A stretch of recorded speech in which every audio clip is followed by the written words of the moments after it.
bicara mengenai makanan, tapi yang jelas ini bukan makanan cepat saji. Benar. Ini adalah slow food atau makanan pelan ya mungkin ya bahasa Indonesianya. Untuk bicara lebih lanjut dan mengetahui lebih lanjut lagi tentang apa sebetulnya slow food, ini sudah ada pakar-pakarnya. Ada juga Mbak Heli di sini. Saya dan Mbak juga, Heli. Oh, Mbak Heli dan juga Mbak Dibong. Dibong. Ya. Oke, selamat pagi Mbak. Pagi. Ini sudah di bawah di sini, ini apa saja nih Mbak, bisa diterangkan? Mungkin yang ini dulu. Oke. Ini adalah buah tengkawang.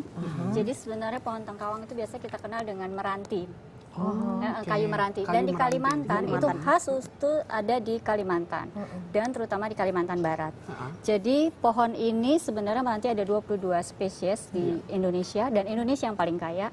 9 udah dalam posisi rawan, jadi sudah masuk red list. Terus kemudian yang 3 terendah itu ini adalah salah satu yang paling langka yang dikenal dengan Stenoptera. Dijadikan apa ketika kalau ini bisa dikonsumsi, dijadikan apa produknya? Nah, sesudah ini pohonnya tingginya 20 sampai 30 meter, berbuahnya sekitar 5 tahun sekali. 5 Jadi tahun sekali? Iya, panen raya. Nah, pada saat panen raya berjatuhanlah ini kebetulan sudah pada patah, jadi ada sayap-sayapnya, jadi dia bisa jatuh dari 30 jatuh di bawah. Biasanya manusia, teman-teman dari indigenous people rebutan juga dengan, karena ini adalah sumber protein nabati untuk penghuni hutan. Jadi kalau tidak langsung dipanen, biasanya dalam seminggu mereka sudah akan bertunas lagi. Mengkonsumsinya bagaimana? Mengkonsumsinya mereka keringkan ini, biasanya sudah dikupas, terus mereka asap. Ini disalai namanya, di pengasapannya prosesnya 2 hari. 2 hari diasap supaya awet, karena kan 5 tahun sekali tadi berbuahnya. Kemudian sesudah itu mereka rendam ke air panas, baru dipres dengan cara tradisional itu dengan 2 papan dari kayu besi, itu dihimpit, nah keluarlah cairan yang berwarna. Jadi mentega kuning. seperti ini. Kuning Ini adalah salah satu slow food. Biasanya makannya seperti apa sih, Mbak Dibong ini? Kalau mereka biasanya setelah dipres, mereka simpan di dalam bambu supaya awet, terus kemudian mereka taruh di tempat perapian ya. Nah, nanti kalau mereka masak nasi, ini tinggal diserut, di atasnya dilumerkan dan enak Jadi sekali. kayak with butter. Iya. Jadi sepertinya ini rantainya ini sampai bisa kita makan masuk ke dalam perut kita nih melewati proses yang sangat panjang sebenarnya. Apakah itu memang definisi sebenarnya dari slow food? No, tidak particularly seperti itu. Jadi sebenarnya slow food ini sendiri kan adalah is an international movement. Awalnya kan memang itu sebagai bentuk perlawanan terhadap fast food, terhadap fast life, terhadap industrialisasi dan komersialisasi dari makanan yang menghilangkan unsur kedekatan aspek human antara makanan dengan konsumennya gitu. Nah, jadi yang dilakukan oleh slow food itu adalah bagaimana meningkatkan akses kita terhadap makanan yang baik, yang makanan yang sehat, jadi good, clean and fair.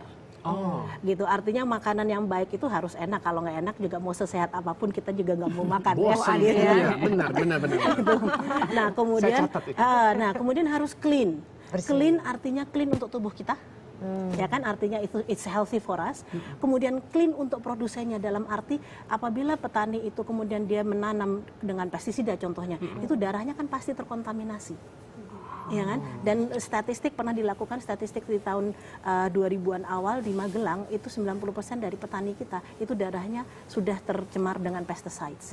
Nah, artinya sebagai konsumen kita harus memikirkan juga produsennya ini waktu memproduksi makanan untuk kita, apakah mereka dalam posisi sehat atau tidak.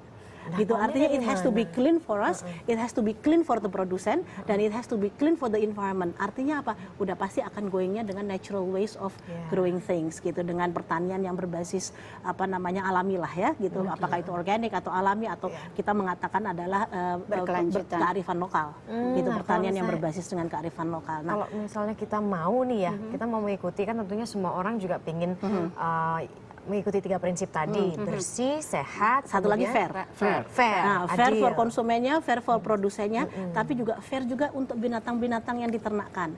Jadi biasanya kalau kita pelaku slow food, kita tidak mau makan ayam broiler, kita tidak mau makan ternak yang dibudidaya dengan cara yang tidak berkepribinatangan. Dipaksakan. Gitu. Artinya gini, kayak contohnya nggak usah jauh-jauh deh Mbak. Kita selalu bilang, ayam kampung enak ya. Kenapa ayam kampung enak? karena dia ada hormon happinessnya. Dia nggak di kerangkeng di kandang yang cuman, kalau istilah orang tuh battery farm chicken ya, itu kan yang cuman istilahnya dia terkungkung, dia cuman bisa makan dan hanya dia hanya bisa bertelur. Sementara disuntik pula. Antara ayam kampung kan lari ke sana kemari, berjemur, lompat ke pohon, ya kan, ngejar ini ngejar itu. Jadi they live a happy life basically. Itulah yang menyebabkan adanya hormon happiness. Dari happy waktu hidup dan pada waktu kemudian dia dikonsumsi, dia juga rasanya akan lebih enak. Dan itu sebenarnya berlaku bukan hanya ayam kampung, anything yang waktu mereka hidup mereka bahagia istilahnya gitu kan, termasuk tanaman. Tapi sebagai orang yang mau melakukan nih misalnya, itu kan kayaknya mungkin ada sebagian orang nih yang mengatakan, ribet banget nanti nyarinya gimana, belanjanya gimana gitu. Jadi sebenarnya kalau bisa disingkat, itu adalah slow food itu adalah kita mengkonsumsi kan bicaranya food. Makanan yang bisa ditelusuri asal-usulnya. Itu. Jadi berdasarkan good, clean, and fair. Jadi 3 prinsip tadi. Jadi kalau kita makan ayam, kita mesti tahu dong asal ayamnya. Apakah ayam yang tiren, yang mati kemarin, ataukah ayam yang tadi sudah dikatakan dengan kehidupannya dia yang bahagia dan lain sebagainya. Kalau ayam kan gampang tuh Mbak Bibong, ada kampung, ada broiler. Misalnya sayur gitu, kita ngomong pestisida gitu kan.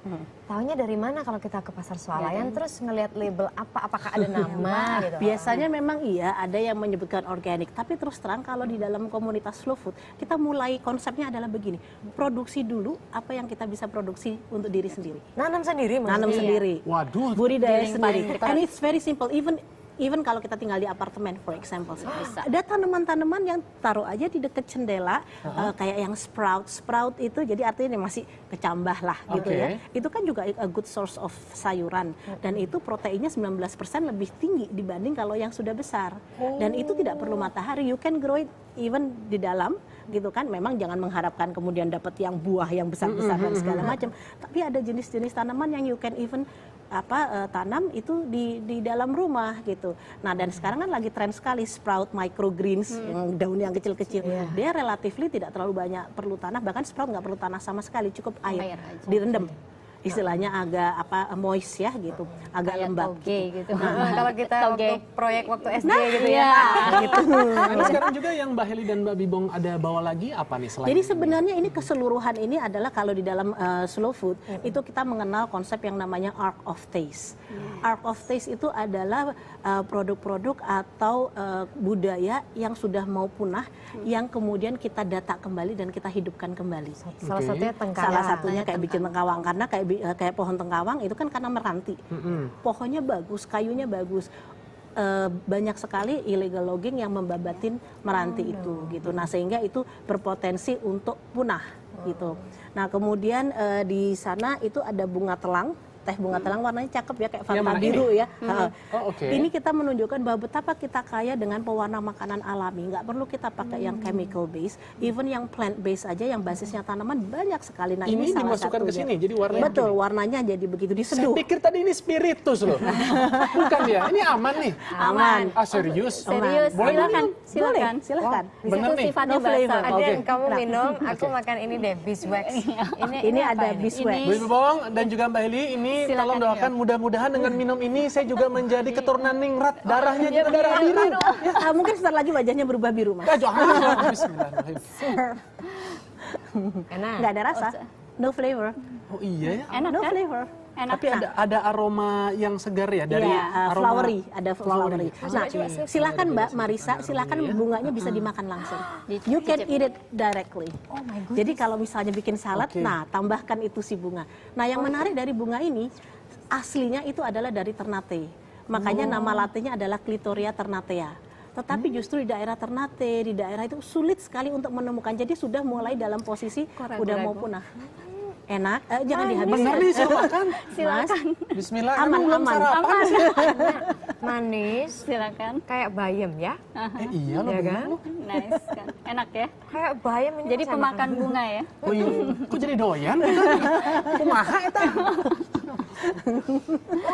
Oke. Berarti ini adalah makanan-makanan Iya, langka. Berarti betul. kalau misalnya langka sebenarnya nggak usah dikonsumsi dong. Oh bisa. Justru itu kita memperkenalkan lagi supaya tidak jadi langka. We try to save it, we try to defend it. Termasuk juga itu penambang-penambang liar jadi lebih aware lagi bahwa ternyata tidak hanya kayu tapi ada hal lain yang bisa Ada kita. hal lain, termasuk madu juga. Ini contohnya madu ini tidak jauh-jauh, Jawa Barat.